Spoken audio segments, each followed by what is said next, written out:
So yeah, I mean, we're talking real life. We're talking to real people about real things, discussing real problems, coming up with real solutions. This is our life. This is my life. This is real life.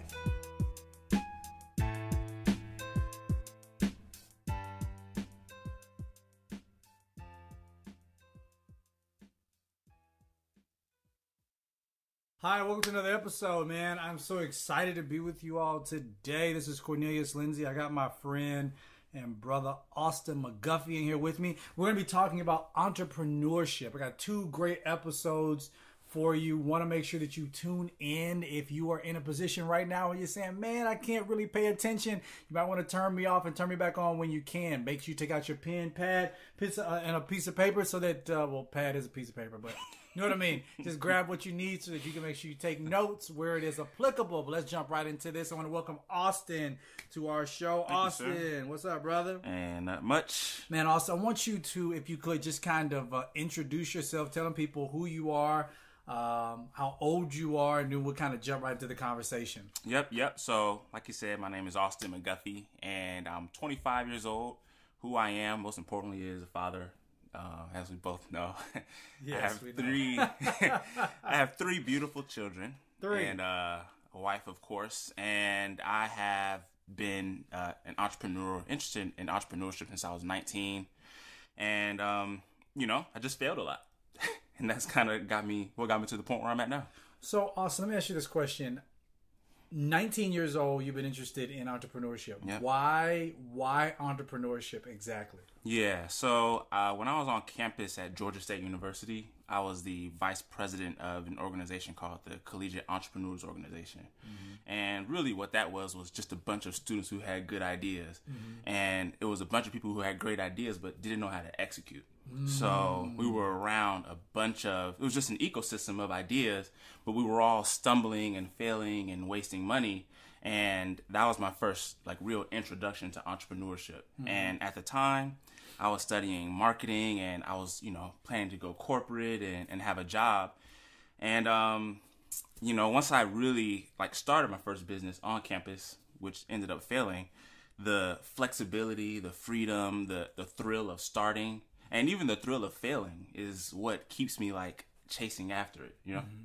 It's something that you said right there that I think was very important. You mentioned that you were on campus, you were around pretty much a bunch of thinkers, but not a bunch of executors. Mm-hmm. Now, what is that gap between being, somebody says, well, I have a lot of great ideas, but I don't necessarily execute a lot of my great ideas. Mm-hmm. What do you believe that big gap is, and how would you say you built that bridge from being a thinker to an executor? Yeah, I think the biggest gap is fear. Mm-hmm. I think most people, it's a mixture between fear and confidence. Okay. Because naturally we all have such big ideas. So there's not a lot of practicality in entrepreneurship anymore. Everybody wants to start the next Facebook, the next Snapchat. So those are the ideas people lead with, and there's no practicality. So instead of starting with, selling cars and then jumping to something a little bit bigger and then a little bit bigger, we're going straight for the punch. Mm-hmm. So the lack of confidence is there,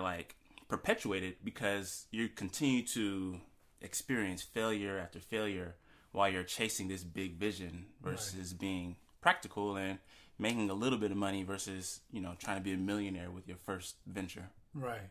So now, just here personally, you going from being a dreamer to an executor, mm-hmm. From 19 years old, you want to be an entrepreneur. Where did that kind of take you? I know you mentioned selling cars. Was that kind of your lane for a while? And then, what have you done now where you can say, I've executed? Right, yeah. So at 19, we started, it was an online bookstore. We had a crazy idea to compete with Amazon and Chegg. We were like, they're not doing this. We found gaps and we executed. And, man, we had this big, launch. We had T-shirts. We had people on campus passing around flyers, and we probably spent $10,000 on marketing, and at the end of it, we had 5 users and no transactions. Wow! And so it was just a big failure. But since then, I had my then girlfriend, now wife. She was pregnant, mm-hmm. So I was like, all right, I can continue to go down this entrepreneurial path or do something a little bit more secure for my family. So I started working at Best Buy, And, 6 months, 4 promotions later, I was like the general manager. And I was working 50 hours a week. And I had a salary, I had limited earning potential. Right. So going there first thing in the morning, having to stay, being 100% responsible, it was pretty much my own business, except I had no authority to make big purchasing decisions. I couldn't leave when I wanted to, and I was given all of the responsibilities of an entrepreneur, but the perks didn't come along with it. So after I discovered that, I was like, okay, my dad fumbled around with selling cars, and then that was the next thing that I did, was practical. I buy this, put this much profit into it, and sell it, something that's not going anywhere. People will always drive cars. And I just quit my job and I started doing that.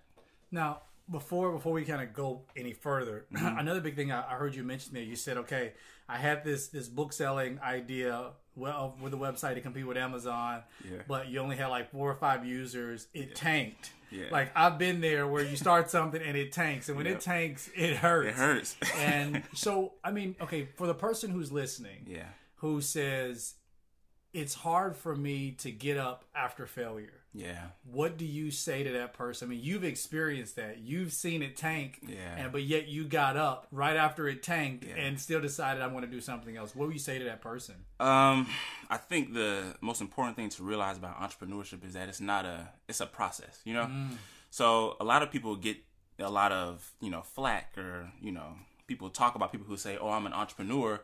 And maybe they're a really small time entrepreneur, but that's okay because entrepreneurship is not a one-time thing. You're going to continue to fail. So if you look at someone like an Elon Musk or, Jeff Bezos, people who own Amazon, Google, Facebook, Tesla, these people have failed like for, several years throughout the process of creating these gigantic companies, which they now own. So for me, at the time, it was devastating, but there was a part inside of me which was like, yes, like I got one failure out the way. Like I'm one failure closer to actually getting something that I believe in. Right. And building the next business that will eventually make me some money. Right. So ultimately, if they can just put it all in perspective, that if they just keep going, then ultimately they could probably stumble up on something. Absolutely, man. But absolutely. Okay, but here's the thing. Okay, so obviously I'm hearing through this you didn't finish college.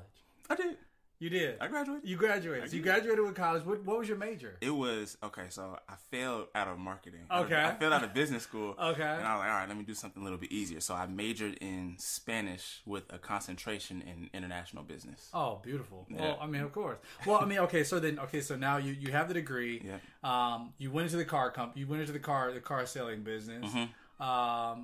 And where did you kind of go from? I mean, are you doing that now, or where are you kind of at with that now? So I don't do the car business anymore. My dad operates the company, so I mean, I help him out and we do things here and there, but it's not my main thing. Now I am 100% invested, and we just opened an indoor trampoline park. So where's it at? What like give me information about it. Yeah. So it's called Flight Factory Entertainment. It's in Statesboro, Georgia, where Georgia Southern is located. The only thing around there is pretty much Georgia Southern. Wow. That's the only reason you're going to go to Statesboro. So it's about a 40,000 student body, and about 25,000 to 30,000 citizens in the city of Statesboro, but it's surrounded by several other rural counties where there's not much to do. So that's where our trampoline facility is located, and right next to it, we have the largest indoor paintball facility to go along with that offering. Oh, that's beautiful. It is. So you really understand this entrepreneurial type of mindset. Now, okay, for the person who's sitting out there who's saying, you know what, I'm inspired by this. I failed at some stuff. Yeah. I'm in my job right now. I'm going to quit it right now because I really want to just jump out there and I want to be an entrepreneur. I mean, let's talk just for a second about the difference been having an employee type of mindset and then the change that has to take place in order for you to have an entrepreneurial type of mindset. What is that change that has to take place? For me, the change was being desperate, was putting myself in a position where I had to perform. Okay. So a lot of people assume that, oh, you're an entrepreneur, you wake up when you want to, you don't work as hard as I do, I got a 9 to 5. It's actually the opposite. It's you work twice to 3 times as much as you did on your job.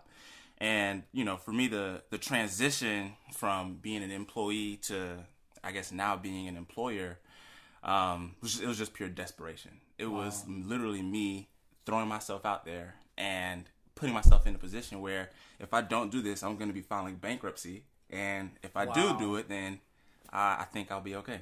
So would you agree that comfort is just a great impediment Absolutely. to success? Absolutely. And I always hesitate to tell people to quit their jobs. I used to be on a quit your job campaign. Yeah. Because when I first quit my job at Best Buy, after I left and was doing the car stuff, I was like, man, this is great. I'm waking up. I'm making money. I was like, listen, everybody, go quit your job right now and start a business. And a few people listened to me, and it wasn't it wasn't a good thing. Everybody isn't really, meant to be an entrepreneur. I was waiting for you to say that. Like that's a loaded statement, a very true statement that I also agree with. But kind of explain to people out there. There's somebody who may be listening saying, you know what, I have always wanted to be an entrepreneur, but I'm not quite confident if that I'm really cut out for it. I mean, what does that mean? What does that look like when you say not everybody's cut out to be an entrepreneur? Why are you saying that? I say that because,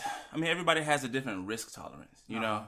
And risk tolerance. Yeah, okay. I think that's one of the primary factors that it boils down to. And a lot of people aren't willing to give up that comfort of their life to pursue something greater. So, yeah, entrepreneurship sounds great in theory, and it looks great after you've made it. But in practice, if people have, put like a fly on the wall in like my house, they would be like, I don't want anything to do with entrepreneurship. Yeah. I'm like pacing around the house talking to myself, bills getting cut off because I don't have the money to pay it, phone constantly ringing for people trying to collect money, and that's like the ugly part of entrepreneurship. And a lot of people can't handle that type of stress. And it took me a lot of like prayer and just having my wife and, different people to lean on while we struggled, through that process.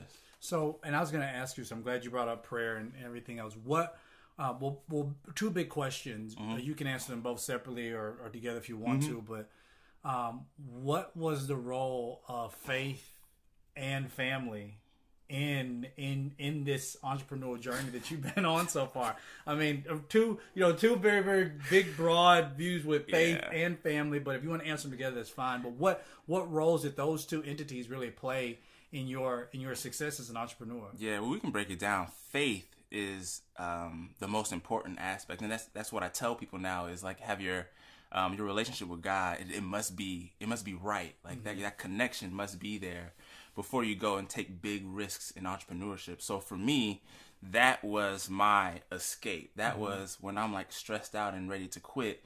It was me going into a closet and praying and giving thanks for me to basically like snap out of it and get back to the point where I can begin to execute. And the other thing is being in business with people of a like mind. So my partner is also a very, he has a very great relationship with Christ, and we made that the foundation of our operations. So whenever we confronted a situation, we were like, hey man, we don't know how we're going to get out of this. We were like, there's nothing we can do but pray. Wow. So we got together, we prayed together, and a lot of other things is, there's a lot of practicality in the Bible. And if you, like for me, I search for conviction when I'm in prayer or when I'm like studying.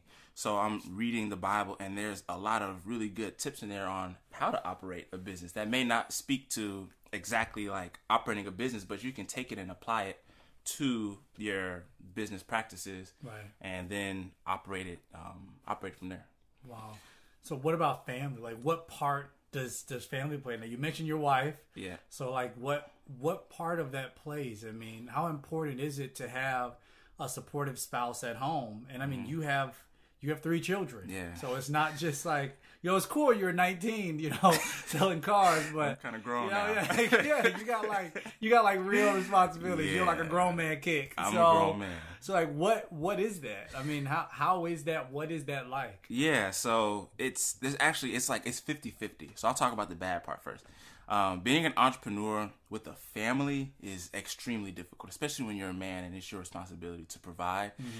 I hesitate to say the word hindrance because they're not a hindrance. Right. But if I'm being honest, it feels that way sometimes. It feels that way because I want to wake up in the morning and I just want to go. Yeah. I just want to go. I want to go to Statesboro when I feel like it. I don't want to have to call my wife and say, hey, babe, like, what are you doing? Do you need anything? Do you need me to go put some gas in your car? Like, little stuff like that. So if I'm being selfish, which sometimes is necessary for entrepreneurs to succeed, I don't have the ability to do that because I have a family. Now, the other side to that, the good part is I have people to lean on and a way to escape the, whatever's going on. Right. So if I'm like being bombarded with phone calls about paying this $100,000 invoice, I can go and say, leave my phone at home. Come on, Camden, Cadence, let's go to the park. Let's go play. Or when Camden will walk up to me and say, oh, Daddy, you're such a great dad, or something like that. Wow. It's a way for me to like, okay, like this isn't the most important thing in my life right now. Right. Like I have a family that loves me, they're healthy, they're safe, and it's a really good way to kind of bring me back down to reality. Right. And I mean, where your trampoline park, where it's located, is how many hours away from where you live? 3 hours. 3 hours away from where you live. Yeah. So what you're saying is as an entrepreneur, you're basically traveling 3 hours to go back and forth to where your business is. Yep.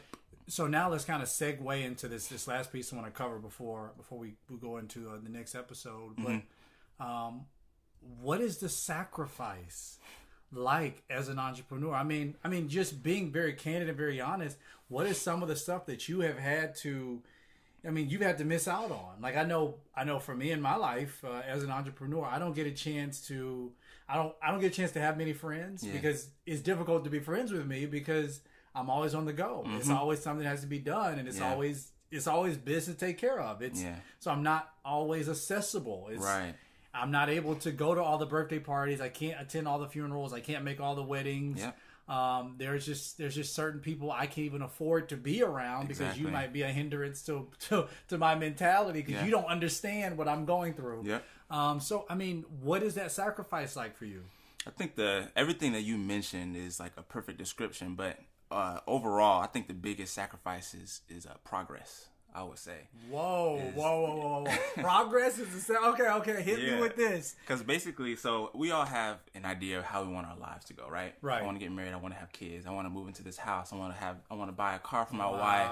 I want to have, like just the different ideas. Right. You put your entire life on hold for whatever you're giving birth to. Wow. So I can no longer we have a Hyundai Sonata, and I have a family of 5, and it's difficult for us to all fit in the car, or for me to go buy another car that I can get around in, or to get the kind of house that we want, or even like small stuff like being able to take a trip somewhere.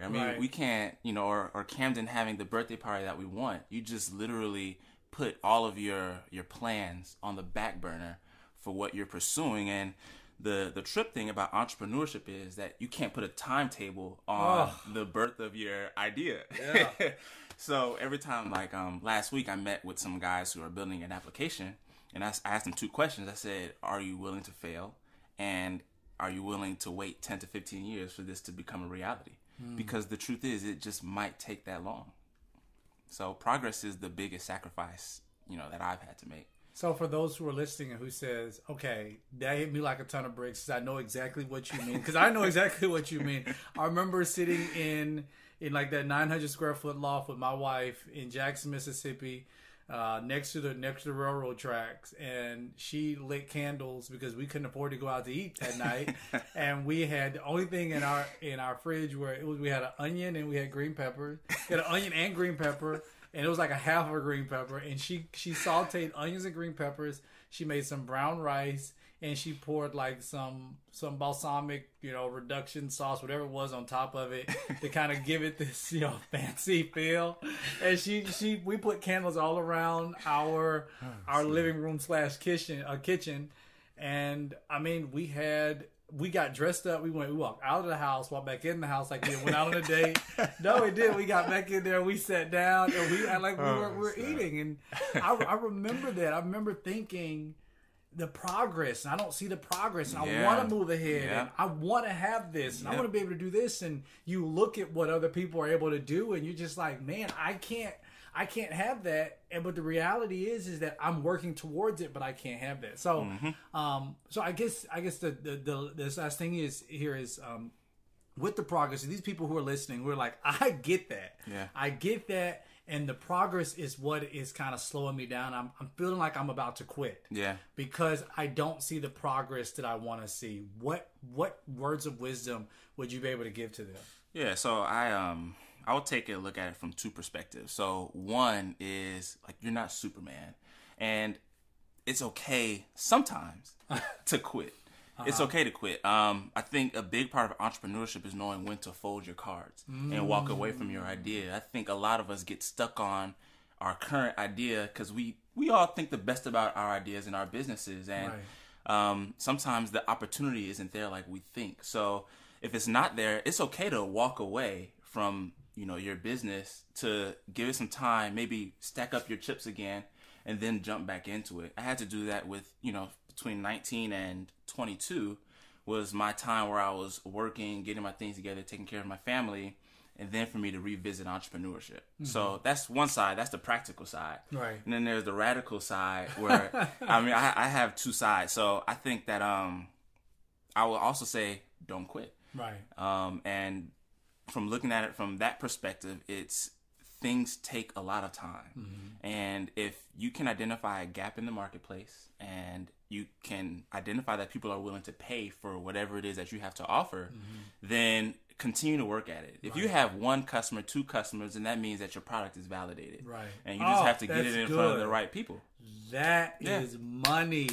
If you have one or two clients, that means that your product is validated. Yep. That means somebody wants what you have. Yep. And you just have to get it in front of the right people. That's it. Man. Guys, gals, I don't know if you guys are listening to this, but that part right there was enough alone to just be like, hey, if you're in the shouting, that was a good opportunity for you to shout. So if you didn't, you missed your opportunity. But to be encouraged in entrepreneurship is something that's really needed. It takes a very creative mind to be an entrepreneur. I tell people all the time, it takes spiritual and emotional toughness. Like this is not for a novice. A lot of people assume I will leave my 9 to 5 and I can just go and become an entrepreneur. But like Austin mentioned, you go from a 9 to 5 mindset to a 12 to 12. Yep. You're working all the time. Yeah. I write most of my books at 2-3 o'clock in the morning because that's the time when I usually have the most quiet space in my house. Yep. And you have to use what you have. My office doubles as a part of my closet, but hey, I have to use what I have. And I gotta. You gotta use what works. You gotta go without some stuff. You gotta make some sacrifices, and it can be very difficult. But man, I'm so excited. Thank you so much for joining me here. Yes, sir. For each and every one of y'all who are listening, make sure that you please share this podcast with all the people that you know, all your family, all your friends. Know that God loves you, and so do I. And please join me for the next episode. God bless you.